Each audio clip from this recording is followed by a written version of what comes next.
Hello students, we will study about the chapter of social studies, that is history, chapter number 3, rural life under British India. So let's start the remaining paragraph.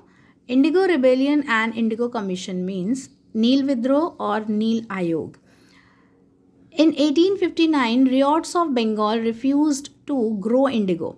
The European planters forced the peasants to plant indigo instead of food crops, but the farmers had to sell their indigo at a very low price as they completely unprotected from the brutal indigo planters. The riots refused to pay rent to the planters and attacked indigo factories. The indigo farmers mustered courage to revolt because they felt they had to support of local zamindars and village headmen as they too faced exploitation from the local planters. The Bengal riots had the courage to attack indigo factories with swords, spears, bow, and arrows. Even the women joined them. Finally, the government was compelled to set up an indigo commission. The commission found the planters guilty and declared the indigo production was not profitable for the riots. The commission decided that the riots had to fulfill their exiting contracts but allowed them to stop producing indigo in future. अब 1859 में जो किसान थे बंगाल के, उन्होंने नील की खेती करने से मना कर दिया. यूरोपियन जो प्लांटर्स थे वो दबाव बना रहे थे किसानों पर कि वो नील की खेती करें. उन पर जोर दिया जा रहा था, लेकिन जो फार्मर हैं वो बहुत ज़्यादा किसान मजबूर थे. उनको मजबूर किया जा रहा था. काफ़ी लो प्राइस पे जो उनकी नील है वो बिकती थी.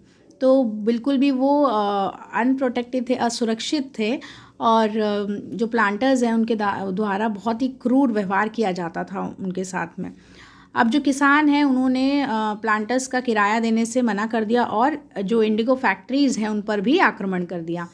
इंडिगो फार्मर्स जो थे, यानी कि जो नील की खेती करते थे किसान, उनको काफ़ी साहस मिला विद्रोह करने के लिए, क्योंकि उनके साथ में जो वहाँ के स्थानीय ज़मींदार थे उनका सपोर्ट था, और गांव के जो हेडमैन थे उनको भी प्लांटर्स के द्वारा, जो लोकल यानी कि स्थानीय प्लांटर्स थे उनके द्वारा शोषण का सामना करना पड़ रहा था.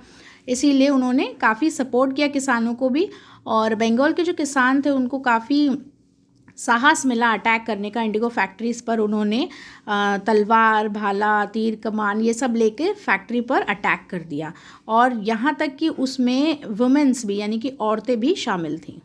अंत में सरकार जो है वो बहुत मजबूर हो गई थी वहाँ पर नील आयोग बनाने के लिए. तो जब देखा जो नील आयोग ने कि वहाँ के जो प्लांटर हैं वो काफ़ी गिल्ट महसूस कर रहे हैं, काफ़ी शर्मिंदा हैं, तो वहाँ पर उन्होंने डिक्लेयर कर दिया, ये घोषणा कर दी कि जो नील की खेती है वो बिल्कुल भी किसानों के लिए लाभदायक नहीं है.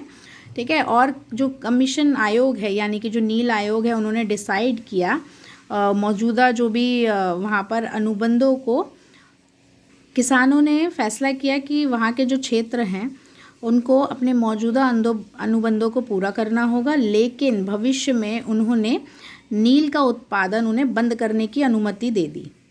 When the indigo production ended in Bengal after the revolt, the planters shifted to Bihar.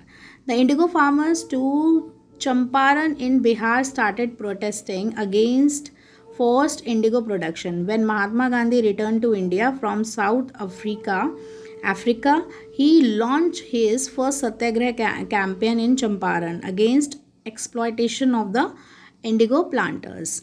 अब जब जो नील का उत्पादन होता था वो बंगाल में ख़त्म हो गया विद्रोह के बाद, और प्लांटर जो थे वो शिफ्ट हो गए बिहार में. ठीक है. उसके बाद जो नील के किसान थे जो नील की खेती करते थे वो उन्होंने क्या है, चंपारण में स्टार्ट किया एक विरोध अगेंस्ट किसके, इंडिगो उत्पादन के खिलाफ. उन्होंने एक विद्रोह शुरू कर दिया वहाँ पर,